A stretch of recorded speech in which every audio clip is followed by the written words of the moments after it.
Hey everyone! Hey everyone! Hey, I'm Kevin. I'm the founder and CEO of Miracle Messages. And I'm Jess. I'm the co-founder and executive director of Miracle Messages. And we're here today to talk through how to do outreach and offer miracle messages and miracle friends to your unhoused neighbors on the streets or at volunteer sites. And the first thing to say to you all is thank you so much for being part of our outreach efforts. One of the things that Miracle Messages really cares about is connecting our volunteers to their unhoused neighbors, and the first step in that is having conversations. So we're really glad that you're watching this video. One of our core values is to really meet people where they're at, and you're taking a leap of faith with us to meet your unhoused neighbors where they're at. We hope in this video we talk through some of the common questions about safety, protocols, what happens next.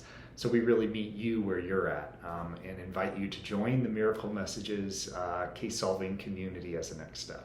Yeah, so why even do outreach? I think that really gets to the heart of why Miracle Messages exists, which is to make sure that no one experiences homelessness alone, and that we all as a community recognize our unhoused neighbors as people to be loved.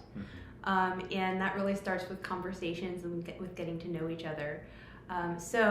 Here at Miracle Messages, from the very beginning, we've been taking people out and having conversations and really highlighting the common humanity between ourselves and our unhoused neighbors.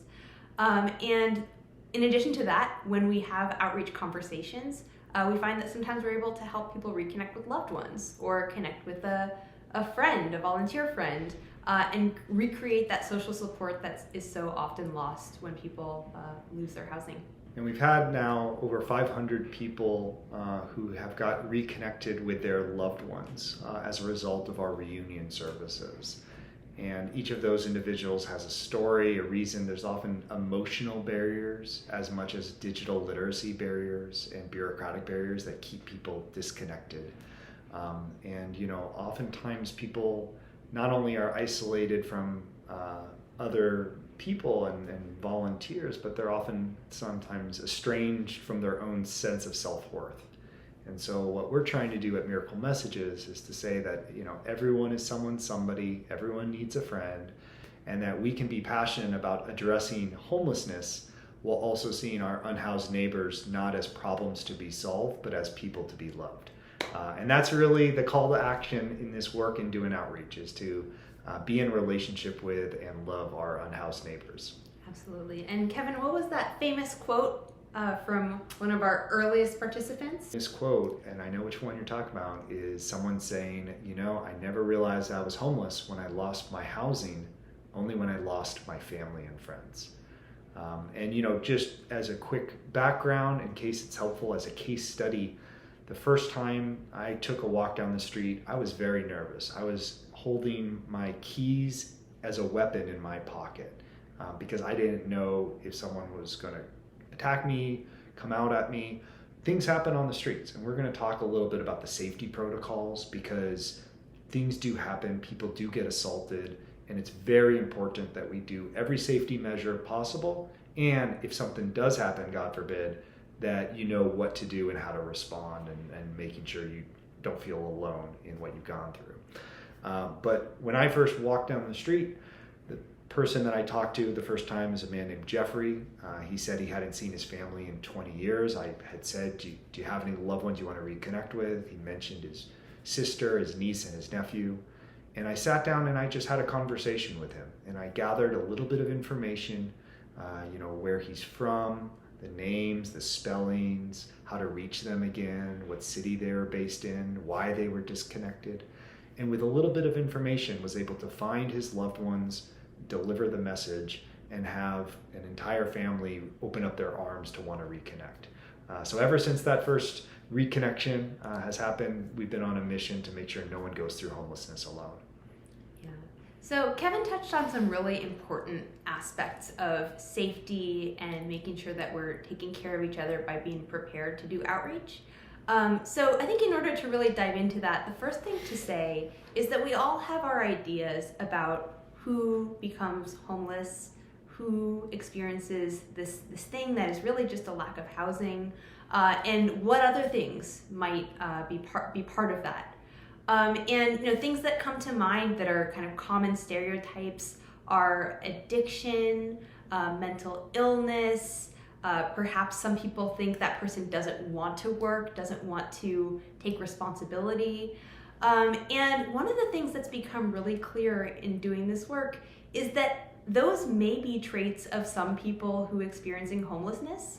They're also just things that generally happen in the population. Those are conditions that occur all over the place, people who are homeless and people who are housed.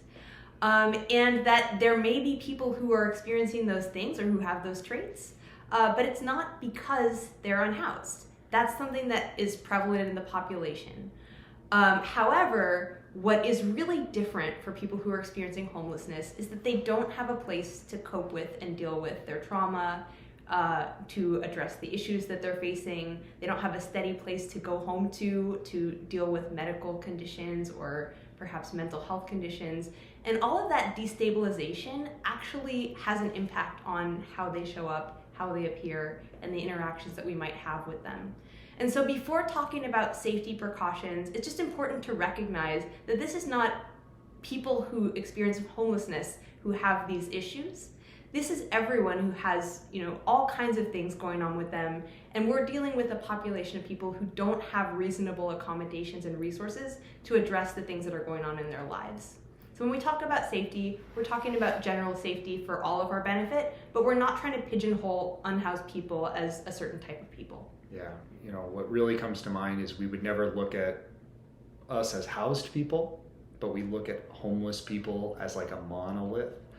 And there's so much nuance, complexity. A kid who went through the foster care system and then graduated from that to the streets.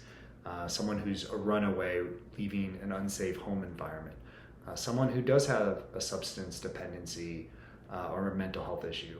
But equally common, a mother with a child who can't make rent or has a health bill or a loss in a loved one, a loss in the family that leads someone to have an emotional breakdown.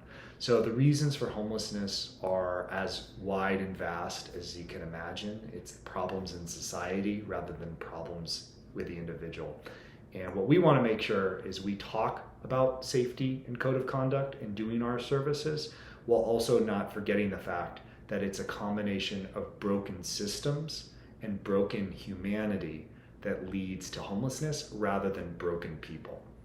So the first thing that we have really tried to build into Miracle Messages is outreach as a community.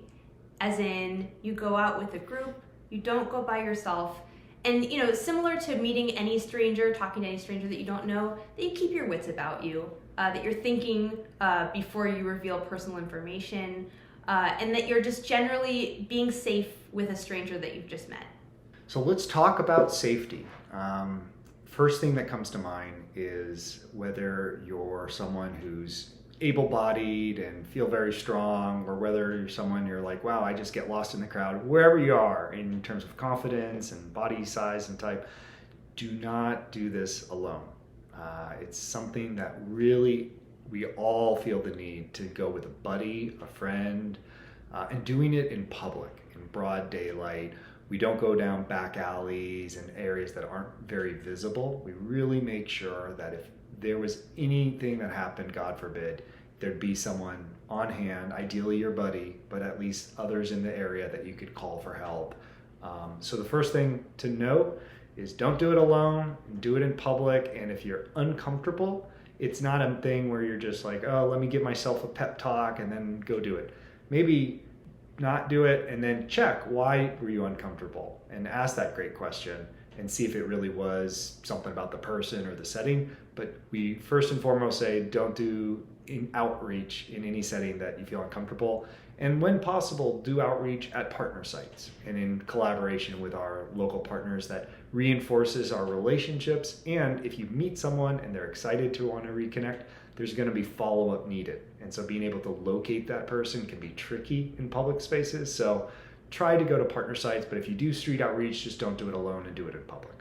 Yeah, and just to tack on one detail to that, If you feel in the course of a conversation like someone is not interested in engaging with you, that they're pulling back, it's okay to not pursue it, to let the person be. So really, allow people to indicate to you whether they want to continue to engage. Second one that you should be aware of is protecting your personal information. Of course, we're connecting with our unhoused neighbors, and in fact, we're asking that we stay in communication because we want to help them reconnect with loved ones. We may want to have them join our Miracle Friends program. And so we are going to be exchanging contact information, but please be judicious when revealing your personal contact details. We have a hotline. It's 1-800-MISS-YOU. It's really easy to share and to remember. And it's a great way for people to get back in touch with us if they don't have a phone. We really try to be careful about revealing personal information, especially phone numbers. And that's not just, if you're not comfortable getting calls, your phone number can lead to a lot of personal details about you. And so just be really judicious and thoughtful when you're revealing your contact information or thinking about how someone should contact you. And remember that using the hotline number 1-800-MISS-YOU is your best bet. Yeah, 1-800-MISS-YOU, easy to remember, great way to spread the word about the work we're doing instead of giving out your personal information. And I think the final thing we really wanted to stress on with safety is if you feel uncomfortable, just disengage. If something happens, you feel threatened, you feel like something had happened, you had a bad experience, let us know. Reach out to us, hello@miraclemessages.org, and just let us know what happened. We want to know, we want to support you in whatever happens, talk through the scenario, and we also want to learn from it. We have meetings every week with volunteers all across the country that give us feedback to make our programs even better, safer, and more effective. So maybe if you experience something that you're not sure about, maybe you're making too big of a deal out of it, I'm here to say validate your feelings, what you experience, it's real. Let us know. And if something does happen, an assault, or you feel threatened or emotionally, physically, please let us know. And if appropriate, file a police report or contact if your city has a de-escalation department, caseworkers, social workers, outreach workers. Please reach out to them and ask for support. There's no scenario where you should be physically or emotionally or psychologically harmed in doing this work. Yeah. And, of course, when doing any kind of engagement with people that you don't know, we trust you to have, good judgment, but we just want to make sure that you're thinking about the things that we're thinking about to make sure that every interaction is as safe as it can possibly be. So, the conversation. First thing to say about the conversation is that the conversation begins before any words come out of your mouth. The conversation begins with how you approach someone and whether you're thoughtful and attuned to how they're engaging with you. So a couple of notes on that.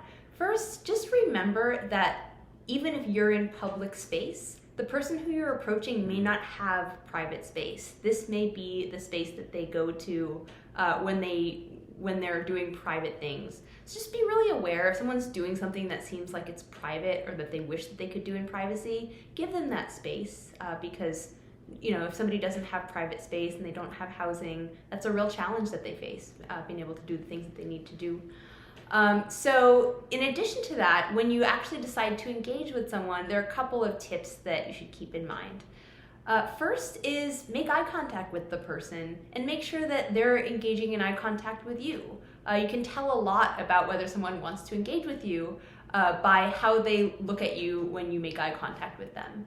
Also, the universal symbol of wanting to engage is a smile. Use yours. Just smile freely and be open with people and be receptive to how they respond to that smile. That will help a lot. Say your name. Saying your name is an invitation to have an honest conversation with someone, and also ask the person for their name. Many people who experience homelessness don't have their own name spoken for weeks at a time, and we've heard that it's very meaningful to have someone ask for a person's name and then use it in conversation. The next tip is don't take anything personally. And this is a really hard one because when we're trying to engage in a conversation, and especially when we're trying to do good and have a positive impact, it can feel really bad to be rejected. But don't take it that way because you never know what a person's going through in their day. You never know when you encounter someone what they might have just gone through. And so if they don't want to talk to you, it probably isn't about you. It's probably about whatever else is going on.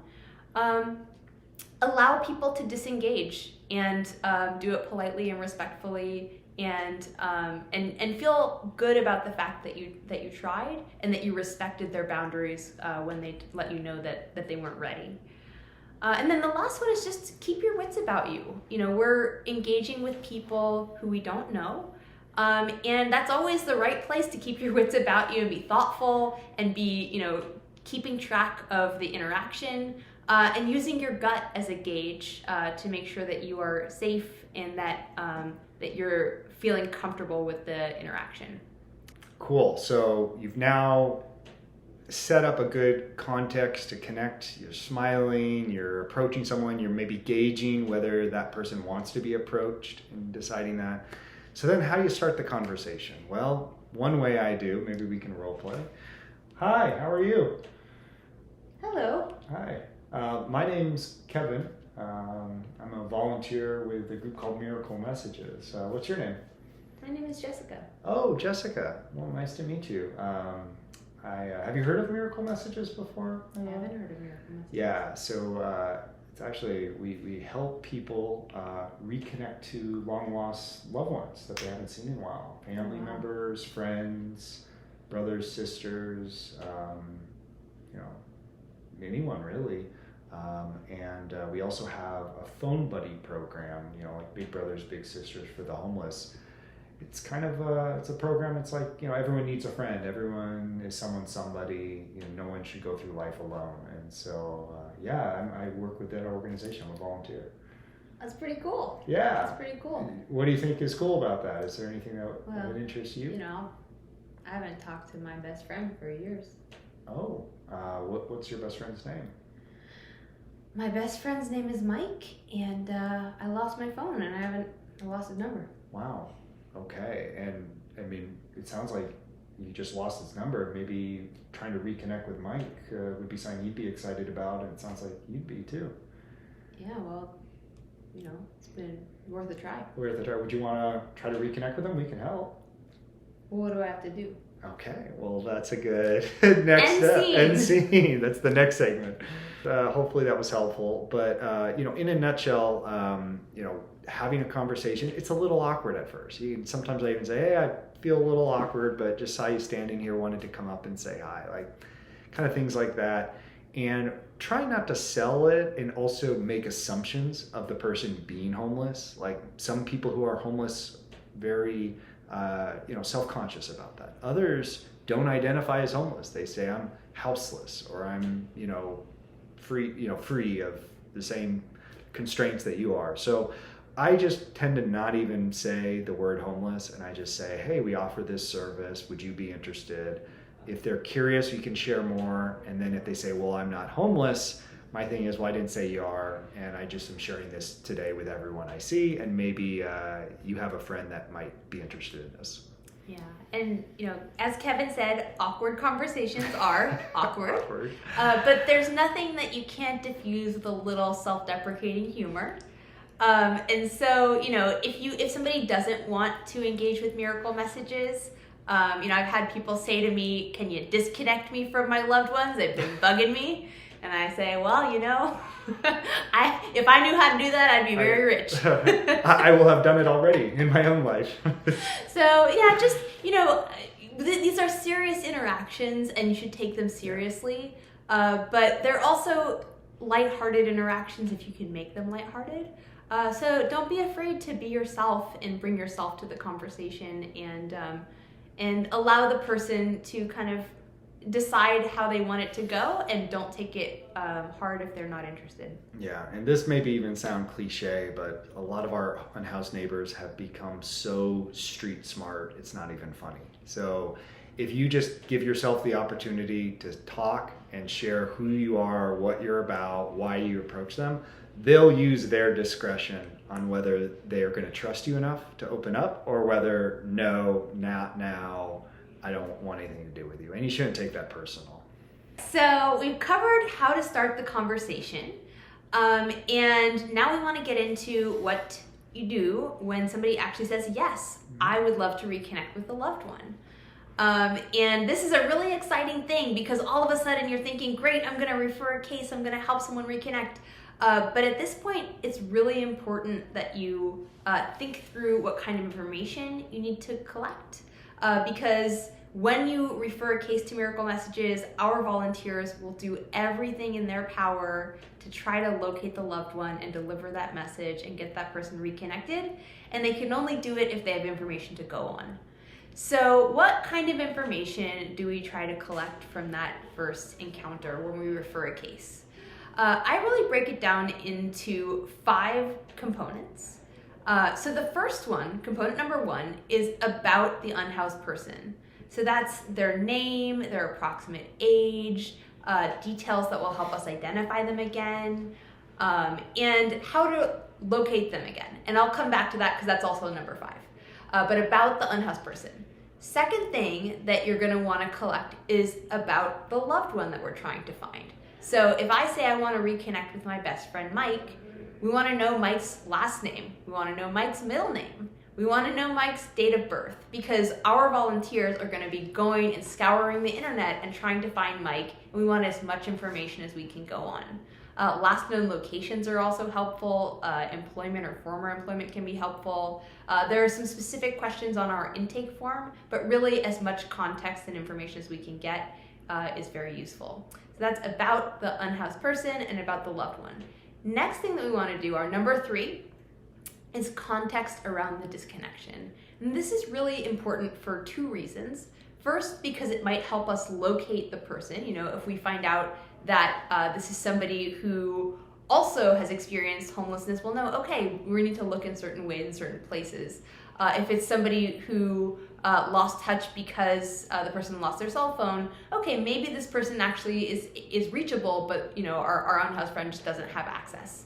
The second reason it's important, besides with the search, is that this context piece really helps our volunteers with the approach of how they're going to try to deliver the message.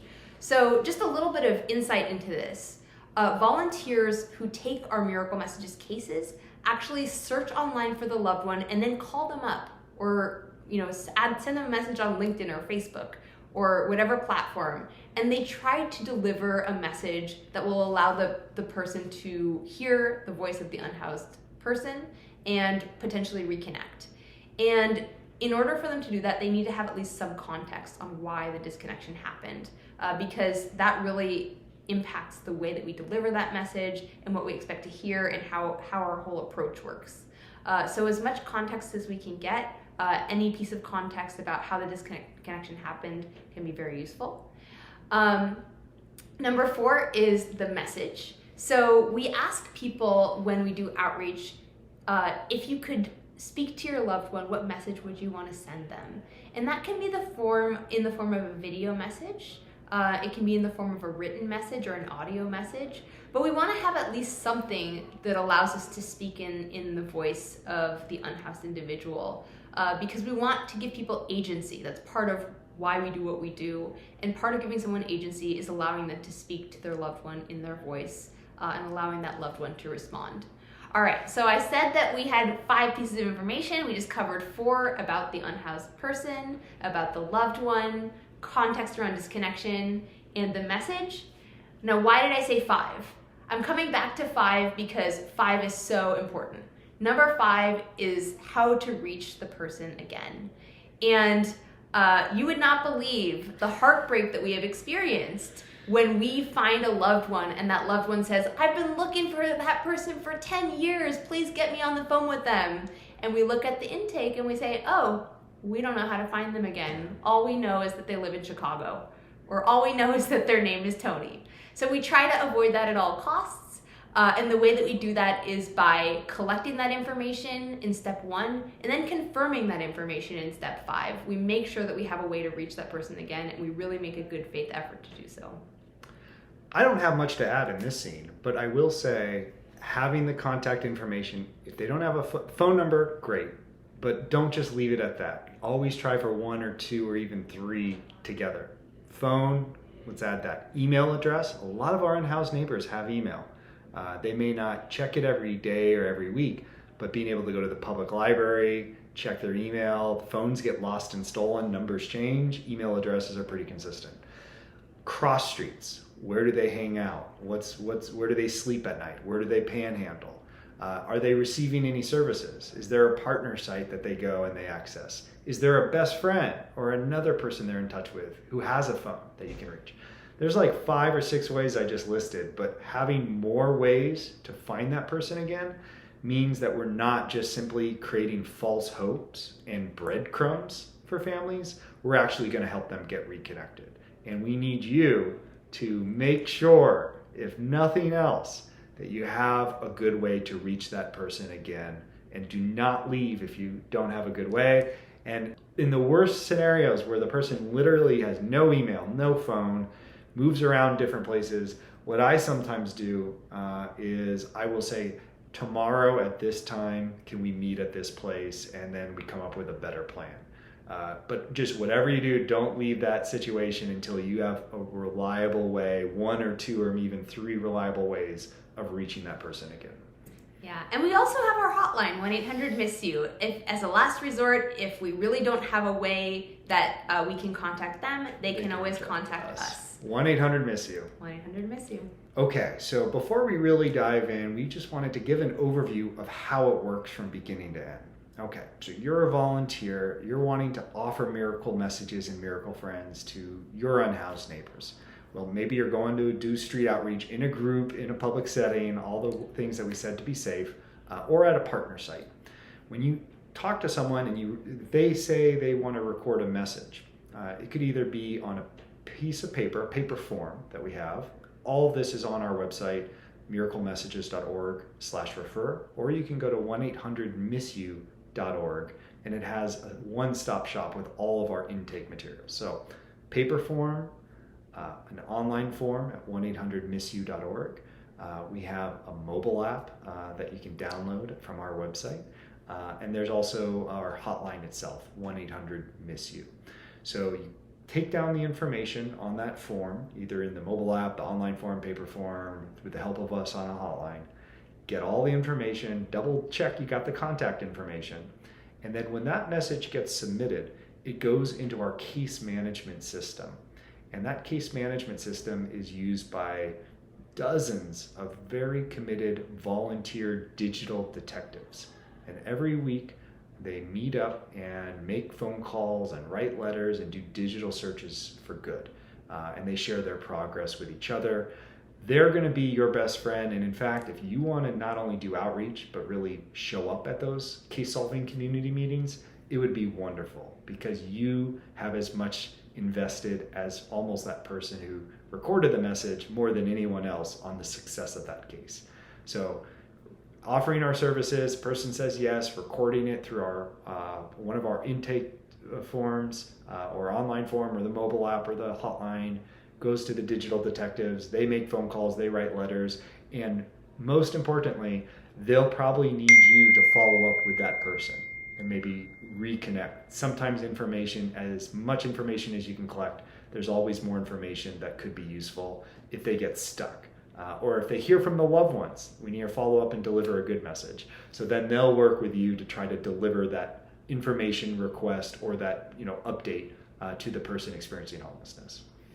Yes, and Kevin covered everything. The only thing I would add is that once you submit a case to Miracle Messages, you're part of that case.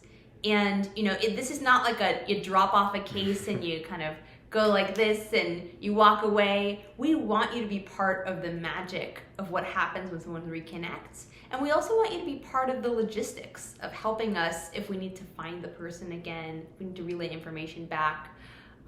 So please don't be a stranger to us and to your case once you've submitted it, not only because it makes it easier for us, but also because it is absolutely amazing and so heartwarming to watch the referral that you submitted to us turn into a life transformed. Yeah, and I'm gonna awkwardly move closer to the camera because it's this important.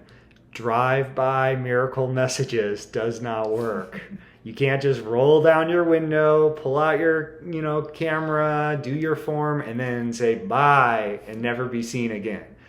It's relational. It's relational. It's being in relationship with your unhoused neighbors and with us as a community, as a Miracle Messages family. Okay, and we realize that a lot of what we've talked about in outreach is focused on offering our reunion services. And we also have a phone buddy program that is, very popular and appropriate for a lot of people. So we wanted to just talk a little bit about some of the differences and how the information's collected, what we're going to do with it, and how that process works. So the first thing to realize is that when you're doing outreach, especially in a street outreach context, or even at some partner sites, some of the individuals that you're going to be interacting with, they may not be in a place where having a weekly phone call or text message with a volunteer is where they have the bandwidth for. Sometimes they do, but we find that it tends to be a person experiencing homelessness who may be already in transitional housing, in a shelter, maybe working, kind of have some things already, a level of stability. Whereas a lot of our unhoused neighbors who are really on the streets, it's so chaotic and traumatic day to day that they may not have the bandwidth. Doesn't mean you can't ask, but just setting expectations with that.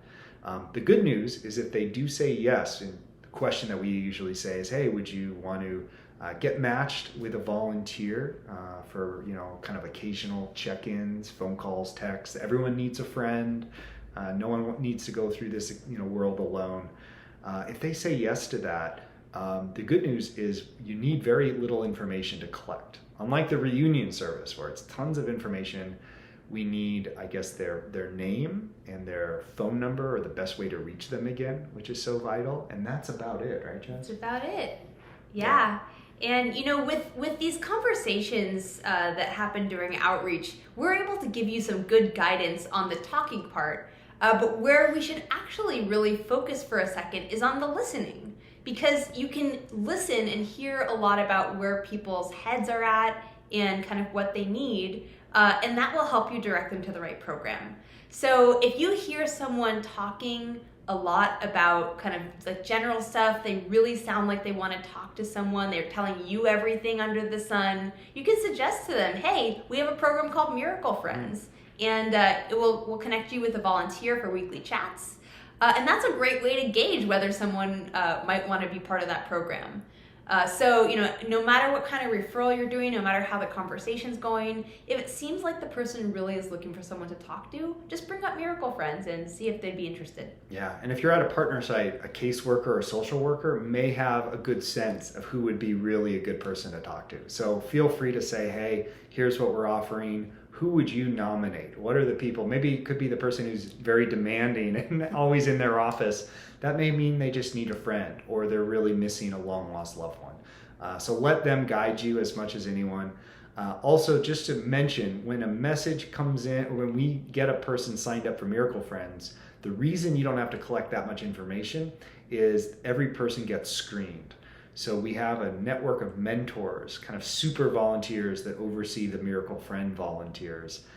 And what they'll do is they'll reach out to that person and just let them know what the program's about, what the expectations are, and gather information like, who would they like to get connected with? What time of day do they prefer calls? Do they want calls or texts? Some of their hobbies and interests. You can collect this information. There's nothing wrong with it. But we will have a mentor reach out and screen them to make sure that they fully understand the program and give us the additional information.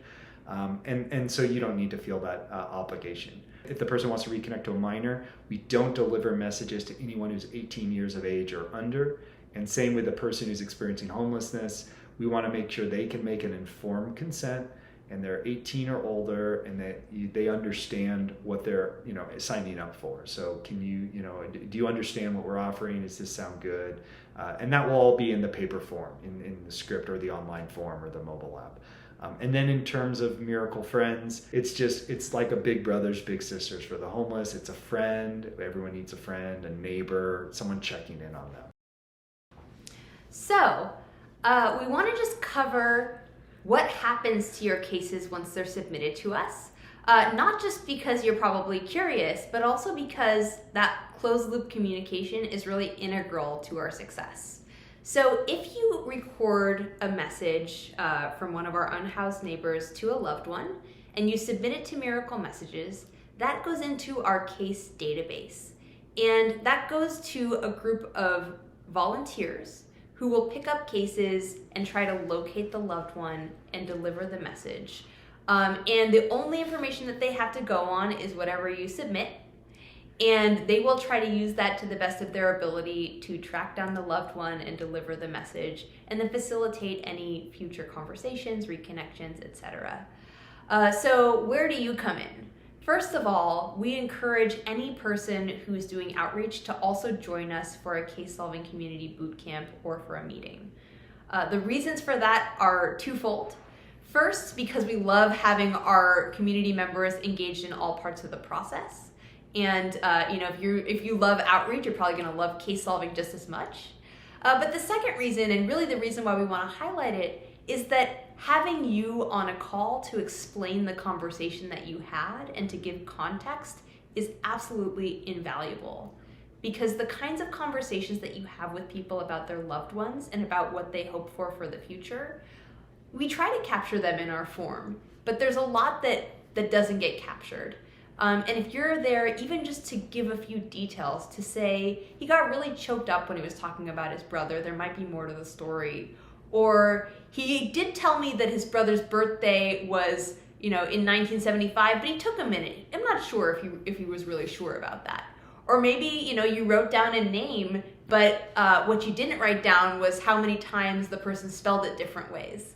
That stuff absolutely is essential for us to know. And as much as you can try to get it into the referral form, the best way for us to really understand it is to have you there in the conversation as we're working on it. So please join us. It's a lot of fun. We are digital detectives for good, and we'd love to have you be part of the case as it goes hopefully towards a reconnection.